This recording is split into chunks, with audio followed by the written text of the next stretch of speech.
All right, Coach. Before talking about the game coming up this week, you guys went to Chico last Friday. A low-scoring game, but for the main part, though, getting that first conference win. Split the road trip, but what did that victory mean for the program to get that first conference victory? Well, obviously, it was great for the girls and for them, if for anything else, for them to see success. And I think that was really important for them to see, and for us to pull out that win on the road conference game. I mean, obviously, everything was against us, and we pulled out a great win. And I really attribute that to the fact that of our defense and of executing our scout, which is something that we spent a great deal of time in talking about. And they executed it very well in that game. Did you do anything different defensively in that game? Not necessarily. I mean, we had some of our main defensive principles in place, but again, it was more, we talked before about how we did not do a good job of transition defense against Cal State LA the game before.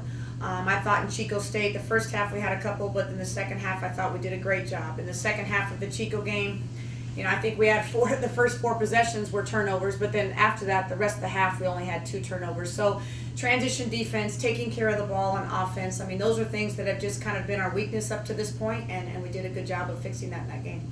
Overall, for the road trip, 1-1, it's difficult, the back-to-back, especially, after a game like that in Chico, and to go to Stanislaus. But just talk about overall coming home now after last week, your thoughts. Well, obviously, we were disappointed in Saturday's game. We felt like we had, I thought the girls really kind of finally understood the importance of executing a scout and the importance of doing certain things, and we had success with that. And then I felt we had a little bit of a letdown on Saturday in that one particular area, which we were going to have to rely on. And so that was disappointing. And of course, we wanted to come home 2-0. We come home with the split. And now we're back to the drawing board, and after watching film on both games, there's definitely things that we have to continue to work on. And this week obviously is a tough week. The girls, we have finals. We're in finals week right now, and so keeping them as focused as I possibly can this week in preparation for Western Oregon. Are you doing anything differently for the team, knowing that it's finals this week, or is it just business as usual, practices, and kind of a normal week for you guys aside from finals? Right. I mean, it is business as usual. I mean, I'm not going to keep them in the gym probably as long as I normally would. They got a lot of different things going on in preparation, study groups, things of that nature.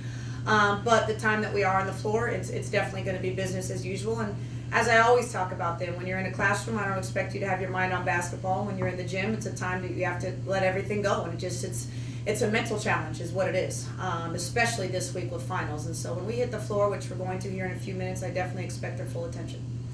For your guys' squad, when you look at Chico and you hold them to 42 points, is there, for the defense, to slow things down? Is that something that could, really help you guys going further in conference?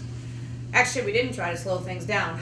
No, that's definitely not our thought process going into the game. I mean, we still want to try to get as many opportunities as we can offensively in transition. That was just a game where, there's actually some similarities between ourselves and Chico State with some of our offensive things. And so I think the familiarity with both teams and seeing what each other does made it a little bit more challenging for both of us to have as much success offensively because of the similarities. And you're going to see that, and it's going to happen now so that we're in conference even more so. But no, we definitely are not trying to slow things up. It's not like our goal is to go in and let's keep this under 50. No, that's not our objective at all. We certainly want to do what we want to do offensively, but our goal is always to hold teams at a low field goal percentage defensively. All right, so non-league game this week, Western Oregon. What have you seen from them on video? Well, I definitely have watched film on them, and there's certain things that we're going to have to do, as I say, in every game.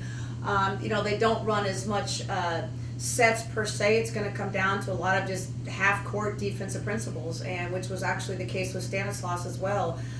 So as far as preparation go, of course we're going to prepare for them personnel-wise, but our half-court defense just has got to be on point. We just have to execute our half-court defense with just basic principles. After this game on Saturday, it'll be a while before you guys hit the court again. So after this game on Saturday, what is the team doing? I'm looking at schedule. There's a couple weeks off. So what will your guys' plan be? Yeah, sure. After our game on Saturday, the girls will still be in town for a couple days, and then everyone will go home to their families. Which it's kind of, in one sense, it's a nice time to have a break. Makes me nervous as a coach to have 7 days off as a break. That's a long time in the middle of our season, but it's NC2A requirements. So it's a good time just to get away, kind of relax their minds, go enjoy the holiday. We come back, we have 2 very important games at home in conference play. So as soon as they come back from the Christmas break, it's refocused once again, and we have no time to spare. We have to get going right away. What would you like to see under the Bento-Jackson Christmas tree? The gift that you would like for Christmas? Geez.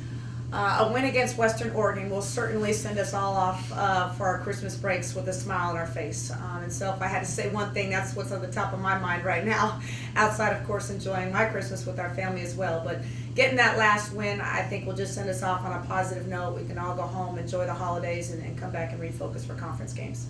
All right. One question for me, Coach, and that question is, you've got a chance to be on the road now through conference for a couple weeks, and what have you seen from your team as it's kind of growing week by week, especially after picking up a big win over Chico, that things are starting to come together, and in what ways? Well, they are coming together, and I think that Chico State, and not necessarily just because the result was a win for us, but it's how we did it and how we went about it. And I talked to this team, we're very inexperienced in a lot of different ways. And so there's constant conversations that we're having on how to handle certain situations and travel and so on and so forth. And like I said, the importance of a scout, the importance of certain things. And I think slowly but surely we are grasping those concepts and those thoughts. And there's going to be bumps in the road. Like I said, just when I think we understand the importance of a scout in Chico, then we have a letdown the next night. So there's still going to be bumps in the road, but it's a learning process, as I always tell them. And I just want us to fix our mistakes and not make the same ones again. It might be something else, but we have to be able to move forward. And, the girls are, for the most part, they're all in and they're bought in. They just, it's a learning. It's a learning. Some things that they just didn't understand the importance of, like I said, but I think they are slowly figuring things out.